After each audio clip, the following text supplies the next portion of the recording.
Salut à tous et bienvenue sur notre chaîne dédiée au Real Madrid. N'hésitez pas à lâcher un petit pouce bleu. Si vous appréciez notre contenu, n'oubliez pas de vous abonner pour rester informé de toutes les actualités concernant votre club préféré. Bonjour à tous et bienvenue dans une nouvelle vidéo. Aujourd'hui, je vous présente la liste des convoqués du Real Madrid pour affronter le Tyrol lors du deuxième match amical de la pré-saison du Real Madrid. Les joueurs sélectionnés par Xavi Alonso sont les suivants. En défense, Dani Carvajal, Eder Militao, David Alaba, Trent Alexander-Arnold, Raúl Asensio, Álvaro Carra, Fran Garcia, Antonio Rudiger, Dino Gene et Diego Aguado. Au milieu de terrain, Aurélien Tchouaméni, Arda Güler, Dani Ceballos, Thiago Pitarch et Roberto Martin. En attaque, Vinicius Junior, Kylian Mbappé, Rodrigo Goes, Gonzalo Garcia, Brahim Diaz et Daniel Yanné. Ce sont les joueurs convoqués par Xavi Alonso pour ce deuxième match amical de la pré-saison de l'équipe blanche. Pour certains, c'est le deuxième, pour d'autres, le premier. Pourquoi? Parce que le premier amical s'est joué à huis clos. Nous n'avons qu'une seule image de ce match, celle du but de Militao depuis le milieu de terrain, et c'est tout. Donc, il est vrai que cet amical est un peu comme le premier, car c'est la seule référence réelle que nous aurons de l'équipe avant le début officiel de la saison contre Osasuna. En effet, ce match pourrait être le seul amical, du moins pour nous, pour voir comment l'équipe se porte réellement. Fede Valverde n'est pas convoqué en raison d'une surcharge musculaire.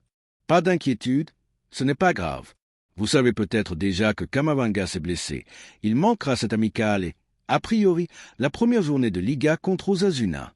Encore une blessure pour Camavinga, c'est vraiment dommage, car je pense qu'il a un potentiel énorme qu'il n'arrive pas à exploiter pleinement à cause de ses pépins physiques à répétition.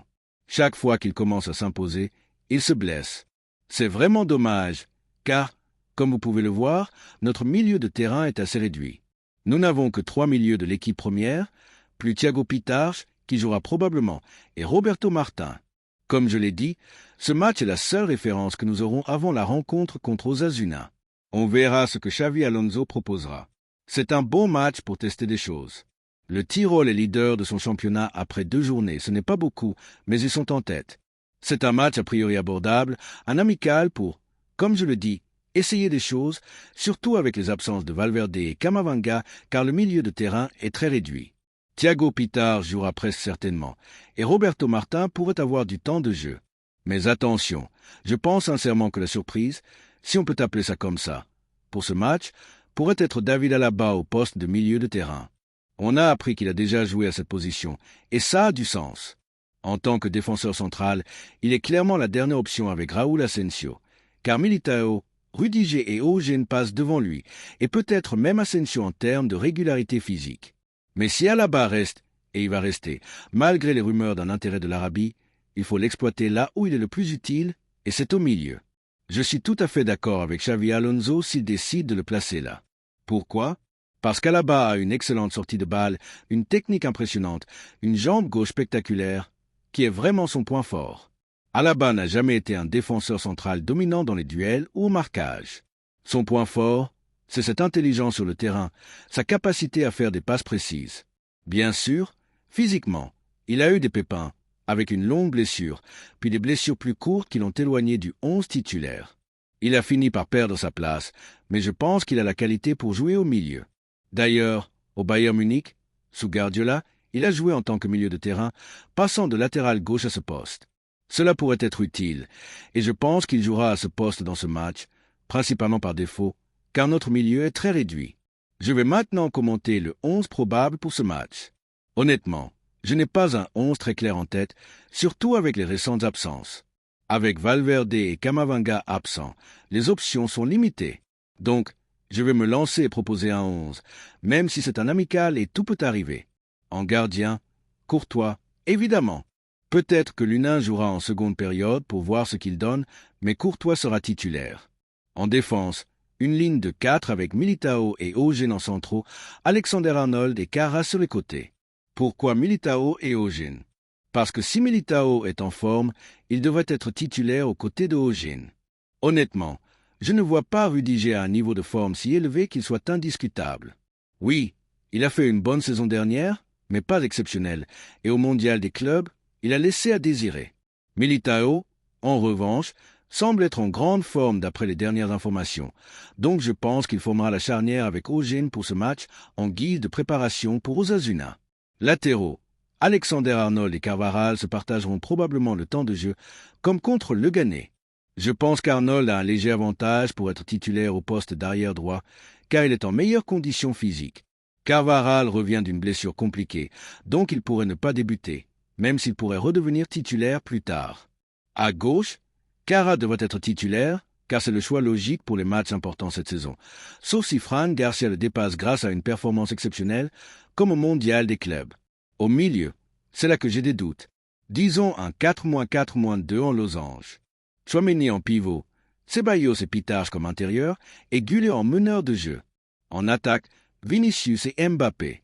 Cet 11 me semble cohérent avec ce qu'on a. En seconde période, on pourrait voir l'expérimentation d'Alaba au milieu, Roberto Martin, Brahim Diaz, Gonzalo Garcia ou encore Daniel Yanné. Concernant Rodrigo, un point important. Manchester City négocie la vente de Savino a prêté Grealish à Everton et pourrait céder MCE, ce qui ouvre la porte à un possible transfert de Rodrigo. Selon Fabrizio Romano, City est intéressé. Si Xavi Alonso ne le fait pas jouer, ou très peu, dans ce match, je pense que sa vente est imminente, peut-être cette semaine ou la suivante. S'il joue une mi-temps entière, cela pourrait indiquer qu'il a encore une chance de rester. Mais s'il ne joue pas contre Osasuna ou n'a que 10 minutes, sa sortie sera évidente. Dans cette convocation, il y a aussi des joueurs intéressants, comme Diego Aguado, probablement appelé car Alaba est considéré plus comme un milieu que comme un défenseur. On a assez de centraux avec Militao, Alaba, Asensio, Rudiger et Ojin. Aguado peut aussi jouer arrière-gauche, mais avec Cara et Fran Garcia, il est là par précaution et parce que Xavi Alonso semble l'apprécier. Je pense que cette saison, on va beaucoup tirer sur la contra, car certains profils sont nécessaires. Si la vente de Rodrigo se concrétise, je pense qu'on pourrait voir un renfort au milieu, comme Skjeldrup, qui a été évoqué, même si ça s'est refroidi.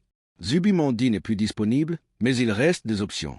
Ce match amical pourrait donner des indices sur le 11 titulaire contre Osasuna. Contre Leganés, Xavi Alonso a testé 2 compositions différentes, une par mi-temps, en changeant presque toute l'équipe. J'aurais aimé voir Camavinga avec Xavi Alonso, mais il est encore blessé. C'est dommage, car c'est un joueur avec un gros potentiel qui semble stagner à cause de ses blessures. On a aussi hâte de voir Thiago Pitarch, qui a déjà marqué contre Leganés lors de son premier match avec l'équipe. Ce match n'a pas été télévisé, mais il y a des images du but de Militao, probablement filmées par le staff avec un drone pour analyser l'équipe.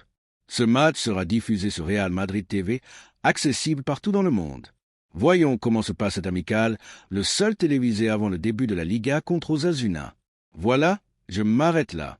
Comme toujours, abonnez-vous à la chaîne si vous êtes madridista pour ne rater aucune vidéo sur l'actualité du Real Madrid. J'espère que vous allez tous bien. À la prochaine. Merci d'avoir regardé cette vidéo et j'espère que cette vidéo vous a plu. N'hésitez pas à lâcher un petit pouce bleu, vous abonner à la chaîne et à activer la cloche pour ne rien manquer des prochaines vidéos.